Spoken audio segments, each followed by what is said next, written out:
تو میں نے یہ مثالیں اس لیے آپ کے گوش گزار کی کہ یہ وسعت معلوم ہو سکے اس دائرے میں کہ یہ افراد کے بارے میں اپنی اپنی لوگوں کی معلومات ہوتی ہیں، خبر ہوتی ہے، اپنے اپنے ذرائع ہوتے ہیں، بعض طبیعتیں ہوتی ہیں، طبیعتوں میں بعضوں میں وسعت ہوتی ہے، بعضوں میں قبض اور انقباض ہوتا ہے، بعضوں میں انشراح اور انبساط ہوتا ہے، بعضوں کے پاس کبھی ایسے لوگ پہلے طریقہ یہ تھا کہ جب تک کسی سے بالمشافہ ملاقات نہ ہو، مل نہ بیٹھیں، براہ راست اس کی ہم مجلس نہ ہو، اس کو پڑھیں نہ، سنیں نہ، اس کے بارے میں کبھی منفی رائے نہ دیں۔ اب تو یہ زمانہ آ گیا کہ ساری زندگی ملاقات ہی نہیں ہوتی، کبھی زندگی بھر مل کے ہی نہیں بیٹھے، ہم مجلس ہی نہیں ہوئے، سنا ہی نہیں، پڑھا ہی نہیں، پھر بھی کبھی رائے دے دیتے ہیں ہم ایک دوسرے کے لیے۔ اگر ہم واقعی کم حوصلہ ہوتے محبت میں تو مرض بڑھنے سے پہلے ہی دوا تبدیل کر لیتے۔ تمہیں ان موسموں کی کیا خبر ہوتی اگر ہم بھی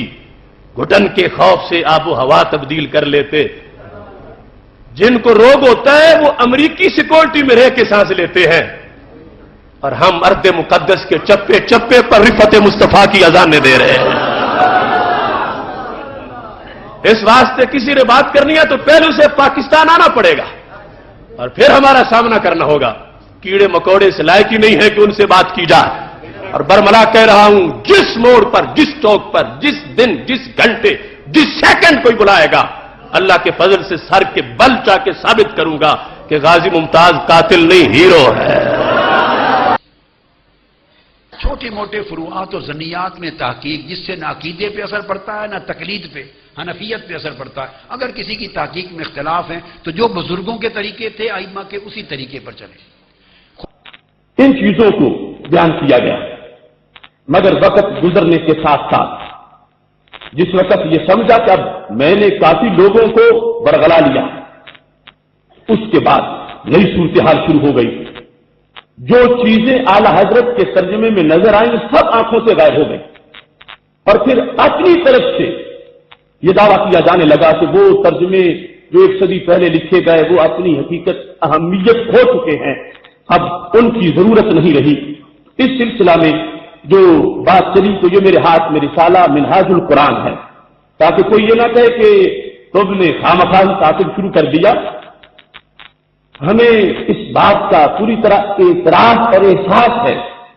اہل سنت کن حالات سے گزر رہے ہیں۔ ہماری بیرونی محاذ کی جو جنگیں اور لڑائیاں ہیں، ہمارے پاس تو وقت ہی نہیں کہ ہم کسی اور طرف دیکھیں، مگر اس گھر کو آگ لگ گئی اس گھر کے چراغ سے۔ جب یہ آگ لگی ہو تو گھر کی نہ بجھائیں گے تو باہر کی جا کے کیسے بجھا سکیں؟ اس بنیاد پر جب اعتراضات کیے گئے اعلی حضرت کے ترجمے کے اوپر اور عنوان قائم کر کے اپنی برتری کو بیان کیا گیا، تو یہ 2007 جولائی کا شمارہ ماہنامہ منہاج القرآن کا، اس کے اندر یہ لکھا گیا ہے، اس صدی کی اوائل دہائیوں اور پچھلی صدیوں میں لکھے گئے تراجم چونکہ سائنسی ترقی و عروج سے پہلے وجود میں آئے، لہذا اس سائنسی دور میں بڑے بڑے معتبر تراجم بھی اپنی اہمیت کھوتے ہوئے نظر آتے ہیں۔ دوبارہ سن لیں، اس صدی کی اوائل دہائیوں اور پچھلی صدیوں میں لکھے گئے تراجم چونکہ سائنسی ترقی و عروج سے پہلے وجود میں آئے، لہذا اس سائنسی دور میں بڑے بڑے معتبر ترجمے اپنی اہمیت کھوتے ہوئے نظر آتے ہیں۔ یہ صفحہ نمبر 22 عبارت کا خلاصہ یہ بنا کہ قرآن فہمی کا مدار سائنس پر ہے اور سائنس کی ترقی پر ہے۔ کیونکہ اب سائنس نے ترقی کی ہے تو پھر قرآن بھی اب سمجھ آئے گا، جبکہ ہمارا عروج تو ماضی میں ہے۔ اب صحابہ کرام علیہم رضوان سے بڑا کون فہم قرآن رکھتا ہوگا؟ اور یہاں دلیل یہ پیش کی جا رہی ہے چونکہ اب ترقی ہوئی ہے اور وہ ترجمے پہلے لکھے گئے ہیں، اس واسطے وہ ترجمے معاذ اللہ کہا گیا اپنی اہمیت کھو چکے ہیں۔ اس کے ساتھ یہاں پہ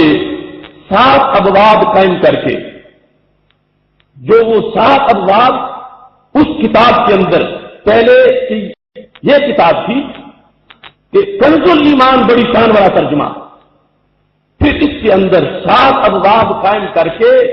باقاعدہ اعلی حضرت کے ترجمے کو لکھ کر اپنی برتری کو ثابت کیا گیا۔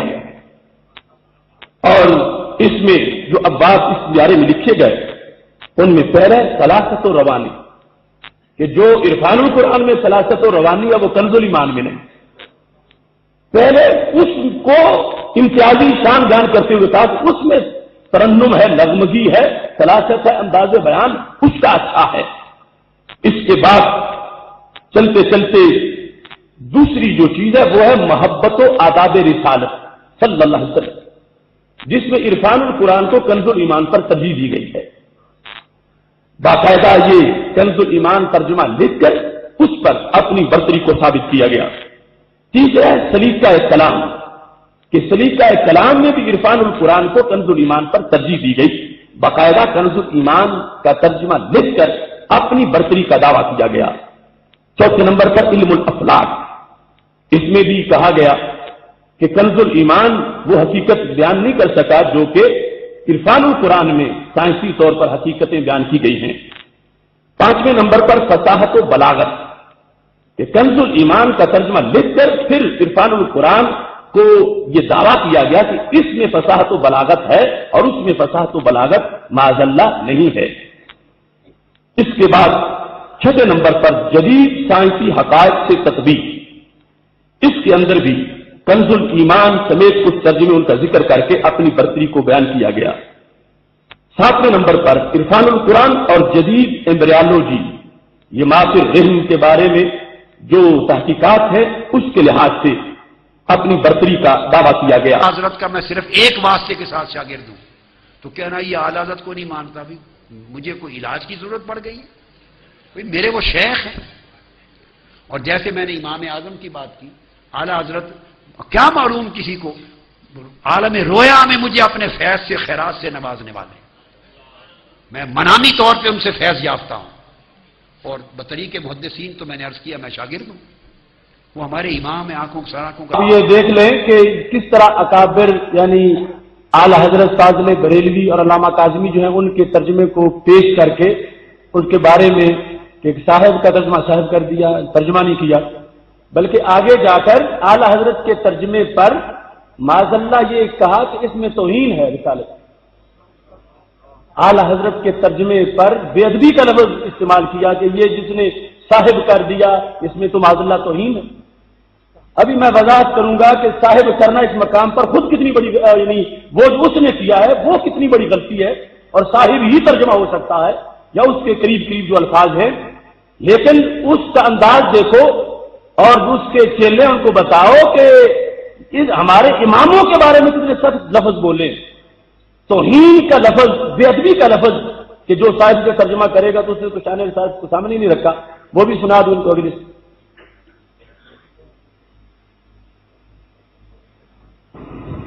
تو اب یہاں میرا قلم رک گیا، اب صاحب اور رفیق اور ساتھی یہ ترجمہ کرنے کو تو میرا دل تیار نہیں کسی قیمت پہ، کہ صحابہ کرام سے خطاب ہو اور اللہ ان سے کہے تمہارے ساتھی، تمہارے رفیق، تمہارے صاحب، یہ تو قلم تیار نہیں کہ یہ ترجمہ کرے، دل نہیں مانا۔ آقا علیہ السلام شان رسالت کا جو ادب ہے اس کے منافی ہے۔ دیکھو تو اب یہاں میرا قلم رک گیا، اب صاحب اور رفیق اور ساتھی یہ ترجمہ کرنے کو تو میرا دل تیار نہیں کسی قیمت پہ، کہ صحابہ کرام سے خطاب ہو اور اللہ ان سے کہے تمہارے ساتھی، تمہارے رفیق، تمہارے صاحب، یہ تو قلم تیار نہیں کہ یہ ترجمہ کرے، دل نہیں مانا۔ آقا علیہ السلام شان رسالت کا جو ادب ہے اس کے منافی ہے۔ تو یہ دیکھو صاحب کا جو ترجمہ ہے اس کو معاذ اللہ شان رسالت کے منافی کہا، اور صاحب کا ترجمہ صاحب کے ساتھ اعلی حضرت نے کیا۔ اعلی حضرت رحمۃ اللہ علیہ کے ترجمے کے لحاظ سے یہ بات تھی کہ یہ شان رسالت کے منافی ہے، لیکن اس بھی ہوش کو یہ پتہ نہیں کہ صاحب کا لفظ تو اللہ نے بولا ہے۔ زبان کیا استعمال کی جائے، دلائل کی نہج کیا ہو، اسلوب کیا ہو، انداز کیا ہو، ہر دور کے انداز ہوتے ہیں۔ کچھ انداز آج سے 25 سال پہلے تک کارگر تھے، وہ آج کارگر نہیں رہے۔ مجھے والد گرامی فرمایا کرتے تھے رحمۃ اللہ تعالی علیہ، فرماتے تھے بیٹا شراب کہن در جام نو، زمانہ جوں جوں بدلتا رہے، پیالے اور برتن بدلتے رہتے ہیں، تو جام یعنی پیالہ خوبصورت سے خوبصورت نیا سے نیا بناتے رہو، مگر شراب وہی پرانی رہے۔ پیالہ نیا سے نیا بناتے رہو، طریقے، اسلوب، نہجیں، انداز، دلائل، زبان، برتاؤ، معاملات بدلتے رہو دنیا کے مطابق، مگر عقیدے کا سانچہ اور شراب عشق و محبت کی وہی پرانی رہے۔